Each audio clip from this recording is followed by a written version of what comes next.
शिव की आराधना किसको कहते हैं? कोई कहता है कि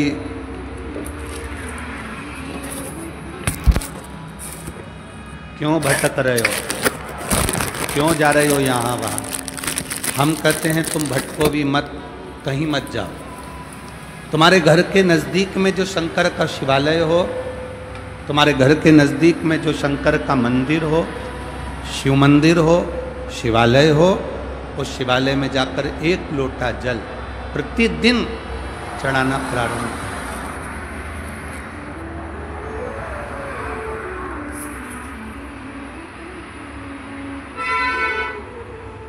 जो प्रतिदिन भगवान शंकर के मंदिर में एक लोटा जल समर्पित करता है, उसका हाथ महादेव पकड़ लेता है, फिर ऐसे ही नहीं छोड़ता, उसको मंजिल तक पहुंचाकर छोड़ता।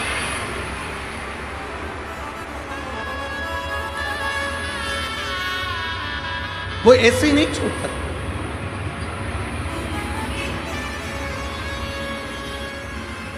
आपने अगर उस पर भरोसा करा है, हाँ थोड़ा कष्ट हो सकता है, थोड़ी तकलीफें आ सकती है, थोड़ा दुख आ सकता है, जिंदगी में थोड़े थोड़े तकलीफें हर मनुष्य के जीवन में आती है। कोई संत, कोई साधु, कोई गुरु, कोई ब्राह्मण, कोई बहुत बहुत बड़ा महाराज भी अगर तुमको कह दे कि उसकी जिंदगी में दुख नहीं है, तो समझ लेना कि झूठ बोल रहा है।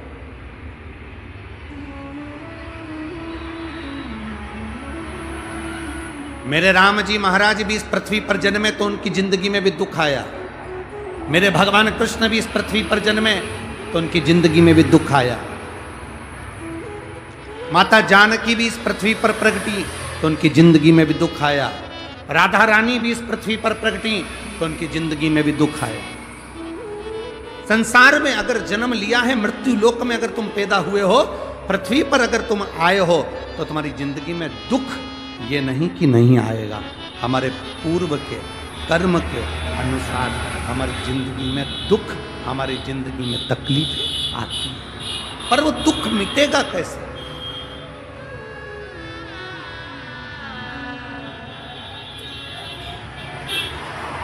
राम जी का दुख कैसे मिटा था?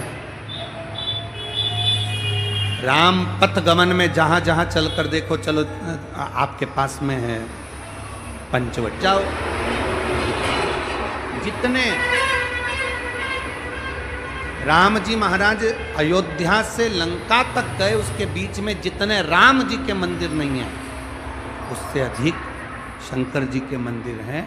उसका कारण केवल एक है, राम जी जहाँ रुकते थे वहाँ शंकर भगवान के शिवलिंग की स्थापना करते थे, पूजन करते थे, और वहाँ से फिर आगे बढ़ते थे, फिर आगे बढ़ते थे, फिर आगे बढ़ते थे। बिना शंकर की आराधना के, बिना शंकर भगवान को एक लोटा जल चढ़ाए बिना मेरे राम जी महाराज आगे बढ़ते ही नहीं थे। भगवान कृष्ण के जीवन का चरित्र उठाकर देखो, मेरे ठाकुर जी का नियम था, एक लोटा जल चढ़ाए बिना कृष्ण आगे बढ़ते नहीं। श्री दशरथ जी महाराज के जीवन चरित्र को उठाकर देखिए, सूर्य नारायण भगवान को जल और शंकर भगवान को जल चढ़ाए बिना दशरथ जी महाराज आगे बढ़ते नहीं थे। श्री जनक जी महाराज के चरित्र को उठाकर देखिए, एक लोटा जल चढ़ाए बिना जनक जी महाराज अपनी सभा में नहीं जाते थे।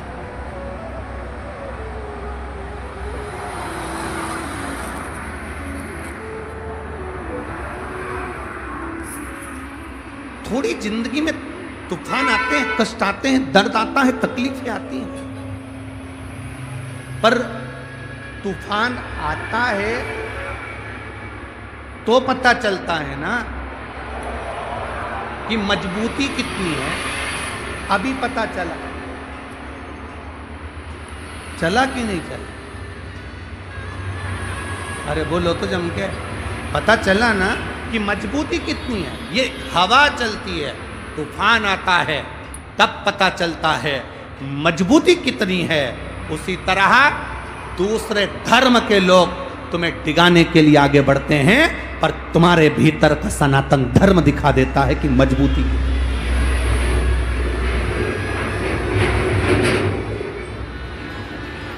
छत्र छत्रपति शिवाजी महाराज,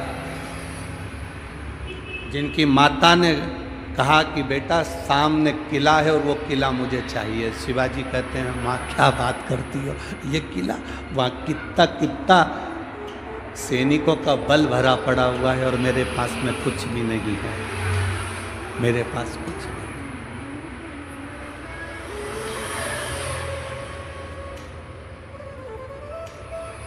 जीजाबाई के शब्द जब श्रवण किए, छत्रपति शिवाजी महाराज को छत्रपति का संबोधन स्वयं उनकी माता ने दिया है, स्वयं उनकी माता।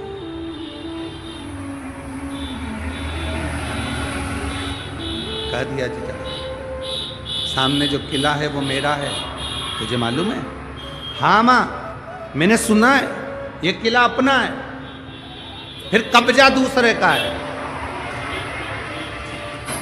छत्रपति शिवाजी ने कहा बहुत भारी सेना है उसके पास में, बहुत बल है उसके पास में, सेना प्रबल है उसके पास में, मेरे पास में सेना नहीं। मां ने कह दिया शिवाजी तेरे बस की बात नहीं, मैं खुद जाऊंगा और किला लेकर आऊंगा। स्वयं शिवाजी ने सुना कि मां स्वयं किला लेने के लिए जा रही है, स्वयं किला। मां